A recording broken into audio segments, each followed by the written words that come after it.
So much for a secluded cave keeping visitors away. Seems like there's no one on this island to hide in peace. Ah well, since you're here, I have an important question. Do you have any food? I promise to answer all of your questions, no matter how annoying or asinine they might be. But first, do you have any food? Oh dear. Yes, food. That stuff you put in your mouth to make sure your body doesn't wither and die, you know? Fish, meat, vegetables, bread. Oh, some bread would be especially nice. But I'll take anything, really.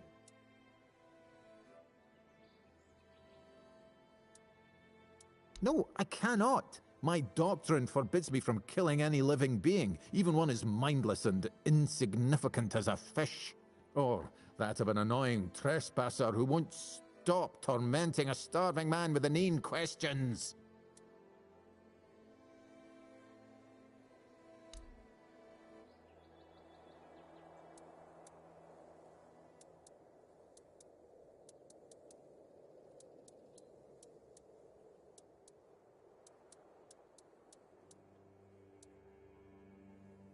Thanks. I'll be forever indebted to you. But don't expect much. The only payment I can offer you is seashells, or, you know, access to an infinite well of ancient druidic wisdom. I'd rather you choose wisdom. I threw out my collection of seashells a few days ago after I stepped on them with my bare feet. Much better. Time for a nap. Oh, except you're still here. Oh no, don't tell me you still have questions. Well, I'll live here, obviously. Why not? It's a perfectly good cave, albeit a bit drafty and damp. Well, it could be better, to be honest, but we can't all live in mansions, can we? The same way you did, I presume.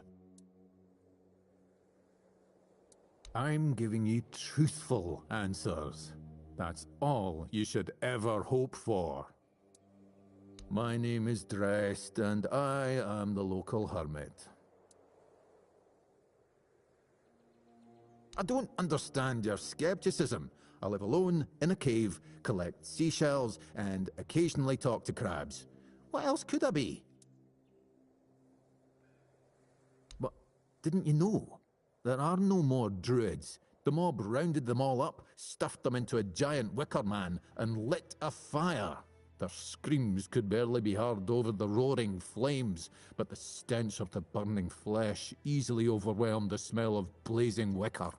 Its glow painted the sky in reds and yellows for the entire night. Don't be silly. How could I have been there if I'm here now? Some years ago? I'm not sure. I don't remember. Can we change the subject? I'm sure there are more interesting things we could be talking about.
buy something or bugger off.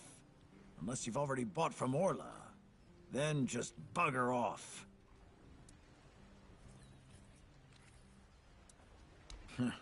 I wouldn't mind knowing that myself. She stole a lucrative business contract out from under me and my family. Then made herself at home here. Damn those Timberwall merchants.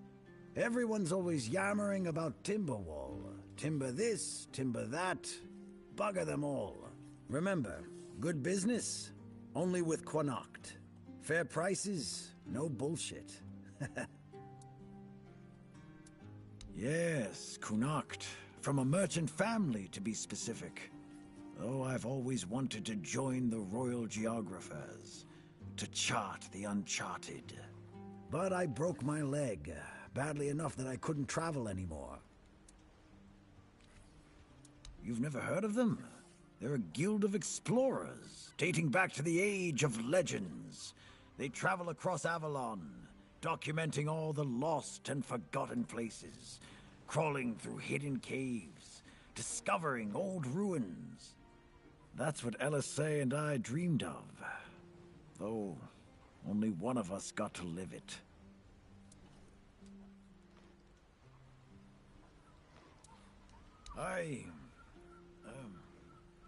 Well, a friend from back home. It was a long time ago. We were both snot-nosed kids who didn't know any better. We'd run around Connacht, drawing maps of every corner we could find. And on the farms, LSA insisted on marking every stone in the fields. My mother used to get on my ass for wasting so much paper and charcoal. Good times. She got in with the geographers, started running errands for them. Well, it was right after my accident. I might have acted a bit rashly. Said some things I shouldn't have. You know how it goes. We stopped talking, and then she left Connacht. Haven't seen her since. Oh yeah? Maybe you wouldn't know a good thing if it bit you right in the ass. I swear, people these days. First thing I did when I arrived was ask the locals what this village is called. And they just said, wait for it, the village. There's also a sunken village nearby. So I asked them what that one was called, and they said, the Sunken Village. So I asked what it was called before it was flooded, and they told me, the village. How do you even work with that?